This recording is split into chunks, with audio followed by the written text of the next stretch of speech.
If you're a successful indie author, publishers might start wooing you. But before you sign at the dotted line, you need to understand what's in the contract. How long does this agreement last? What are the terms? And if this ends up being a bad arrangement, what are the steps necessary to dissolve it? Super sexy stuff, huh? Rules lawyers rejoice, because we're going to take a look at key things every author should know about legal documents. A major scandal has been sweeping the progression fantasy and lit RPG space. A publisher in that niche, Shadow Alley Press, has been exposed for having an egregiously bad contract. Understandably, the writing community is up in arms about this. But I'm not here to talk about that scandal. I'm here to talk about contracts. But before we jump off into the deep end, I think it's important to start with some basics. How do contracts work? And if you're an author, what kind of contract should you expect? Legal documents can be immensely complicated. In fact, a lot of the time, I think they're intentionally esoteric. Lawyers may get their jollies by carefully dissecting a legal clause, but for people like us, your mileage may vary. This website provides a good glossary of terms. It defines a contract as a formal, legally binding agreement between parties creating mutual obligations that are enforceable by law. For that to be the case, there must be mutual assent. Both parties must understand and agree to the contract. The understanding part of that sentence is very critical. Value exchanged between the parties is also necessary. A contract can't be completely one-sided. Legality and capacity are other key components. This returns to that earlier point where both parties must understand the contract and be capable of signing it. Someone in a coma, for example, cannot sign a contract. There are a lot of different kinds of contracts, but I'm not going to get into those specifics. But what I want to encourage every author to think about is a contract is a mutual agreement between two consenting parties. Treat it as such. If you don't think something is fair, you're welcome to negotiate it. There's no better way to get the other party's legal counsel all hot and bothered. They live for this stuff. At this point in the video, you might be asking yourself, but what makes you qualified to tell us about any of this? Not a whole lot. I have not been to law school. I am not a lawyer. But part of my degree in music industry required studying contract law. That course changed my life. The professor was the VP of law at Warner Music, and he opened my eyes to how clauses and terms in a contract work. Semantics matter. In fact, after every quiz and test, we would go through every question and answer looking for inconsistencies. Anything that had the wrong syntax, an error, was thrown out. When I tried to apply that to other courses, it did not work. A card game like Magic the Gathering is actually a perfect representation of this line of thinking.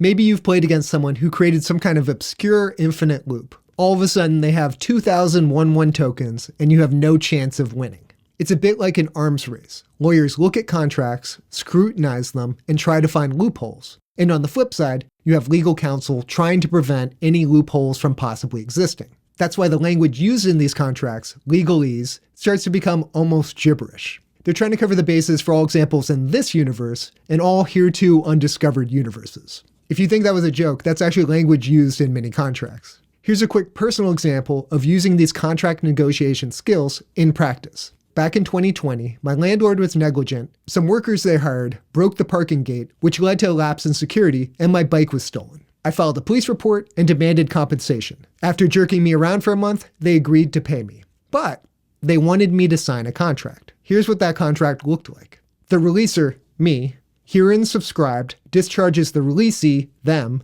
in the latter's capacity from any and all claims, liabilities, obligations, disputes, damages, agreements, or any cause of action which releaser might have right against releasee.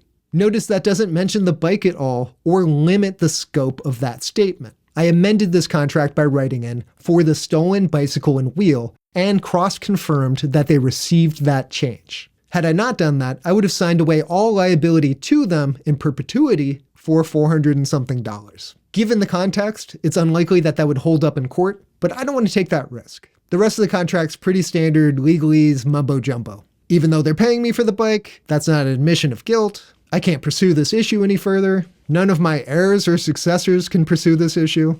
Here's a broken sentence that my university professor would have picked apart, and baked into those contracts is one of those key components that we discussed earlier. Both parties reading and understanding all parts of this contract. Contracts in the music industry actually have quite a lot in common with publishing ones, but there's still a lot I need to educate myself on, so let's take a deep dive into publishing contracts. At the root of it, you're granting rights to your story. The scope of that is important to determine. Is the publisher getting print rights, digital rights, audio rights, translation rights, film and comic book adaptation rights? This one is critical and will come into play later. Authors should be aware of what they are granting and negotiate to retain as many rights as possible, especially those the publisher may not actively use. If your publisher isn't actively shopping your book to Hollywood, you don't want them to be able to stop someone else from doing so. Advances and royalties need to be clearly defined and structured properly. The publisher is trying to make money off of the author's work, and the author should be properly compensated. Manuscript delivery and acceptance is another term that doesn't seem all that important, but really is. Especially that acceptance part. If the publisher has the perpetual right to say, no, you need to edit and change that. Now change it again. Make some more changes. Change it again. That can create an unfair dynamic if they're using that to delay the process as opposed to having legitimate concerns about the content. How and where the publication will happen is also important. Here are some key things you want as an author. Reversion of rights. This clause determines when and how the rights to the work revert back to the author. This usually occurs when the book is out of print or if the publisher fails to meet certain sales thresholds. Basically, you don't want them to be able to hold on to your creation indefinitely. If they're just sitting on it while you have real opportunity to disseminate your work, you should be able to pursue those avenues. Option clauses. Publishers may include an option clause giving them the right of first refusal on an author's next work. Remember this bit, it'll come into play later.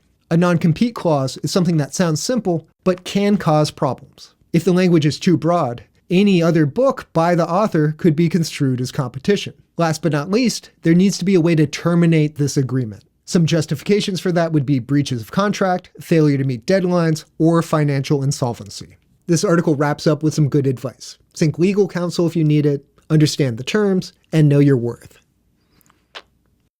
As I mentioned earlier in that situation with my stolen bicycle and that contract, some contracts are unenforceable. There are plenty of complicated and specific examples of what constitutes that, but you really don't want to sign a contract even if you don't think it's enforceable. It's better to change the clause before you agree to it. And that's a key part of this whole process. It's an agreement between two parties, and both parties should be negotiating in good faith. Anyone who tells you, nope, we're not going to change anything at all under any circumstances, deserves a lot of scrutiny. And now for a quick interlude. Today I have some great news. I have more than 50 followers on my story. Total views and average views are way up. Things are going great. It's easy to hit a goal like this and immediately say, all right, on to 100. I'm doing my best to fight that instinct. As I've said before, I need to celebrate the steps along the way. Thank you all for the continued support, especially Powerful Patzer. You've been writing comments on almost every new chapter, and that's certainly appreciated. This channel's also grown a lot, with over 300 subs. Thank you all. Now that we have a sense of how contracts work and what kind of clauses to look out for, what do we do about that? This great article has some actionable advice. The opening paragraph says it all. Between working in Hollywood and my music industry background, I have a lot of familiarity with some of these problematic practices. Understanding royalty structure is critical. There are generally three kinds. List price is where you get an agreed upon rate per each sale. That doesn't work so well with subscription services. Net income or net revenue is when you get paid based on how much the publisher is making off of your work. That's fine. Net profits is the one you want to avoid. It's expensive to produce a book, and there are some legitimate costs to doing so. The problem, once again, is scope. Where are the limits to this cost? Are you paying for the company's marketing consultant? It is a cost. Do you want to pay for the person setting up your author page on the publisher's website? The person registering the work with Amazon? The accountant? The other aspect of this is you need to know if they're charging market rates for all this work. This is called Hollywood accounting, where on paper, somehow your project always ends up losing money for the company involved. A notorious example is Harry Potter and the Order of the Phoenix, which grossed $1 billion, but on paper, lost money. If you have this net profit clause in your contract, you need to do 3 things to amend it. You need a concrete list of the things they're allowed to deduct against the revenue. This needs to be explicit. There needs to be a hard cap, and you need the right to object. Basically, you should get an experienced lawyer involved. Number 2, all-encompassing rights. You'd think this arrangement would be simple. I wrote a book, you want to sell it.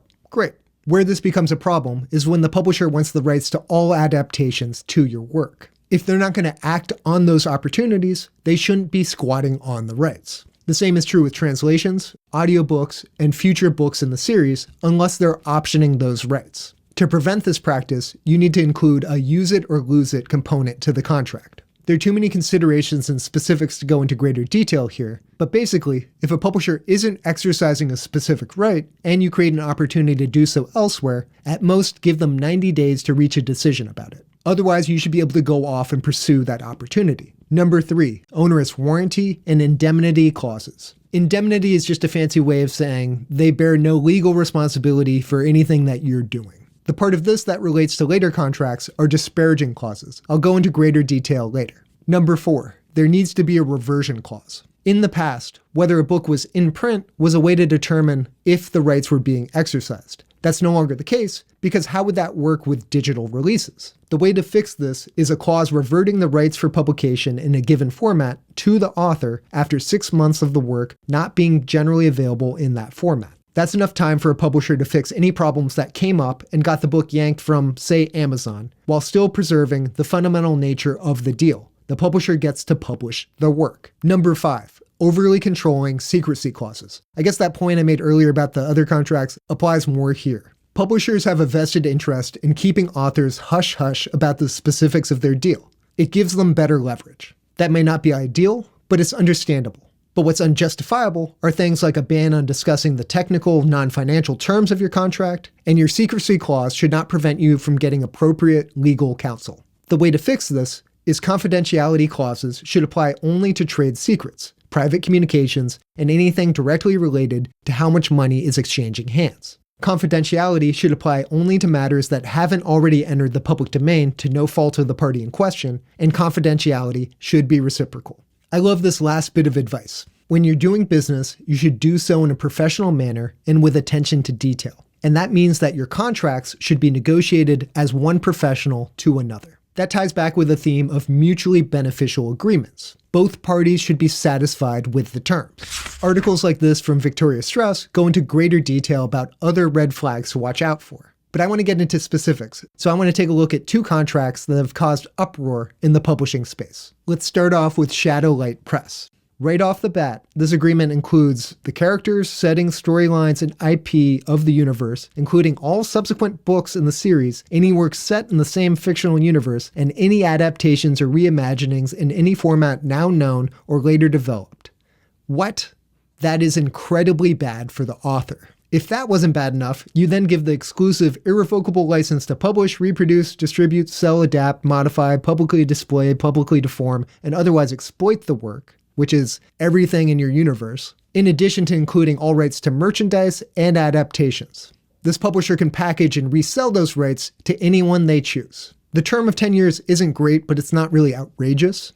The part about this that's bad is that it automatically extends with a new work. So any work tangentially connected to your universe, which is vague and uncertain, can extend this contract another 10 years. You really don't want language this open-ended in a contract. Here they discuss how the publisher handles the editing, cover design, formatting, marketing, all at no cost to the author. That's fine, but what kind of input does the author have in this process? It's a problem when the author has no say in how these services are used. There's some vague language here about the publisher requiring the author to actively participate in promotional activities, but no specifics or limitations. Also not great. As one of my favorite YouTubers says, here's where things start to get wicked. Just kidding, this contract was wicked from the jump. Clause 4A2 basically states that there's no cap on what they can charge as a specialty fee. For example, conversion into other media formats. Oh, you mean like film? Video games? Those are pretty expensive. So if you sign this contract and your book started to make a lot of money, the publisher could bury that revenue in these new fees that are self-serving. Here at least you get net revenue, but minus marketing and specialized expenses. And as I already covered, those specialized expenses are very open-ended. You know what? Already there are way too many things to go into detail. And unfortunately, I don't have enough time. I'm sorry that I promised that I'd go into this contract and the one from Web Novel, but I'm going to save that for the next video.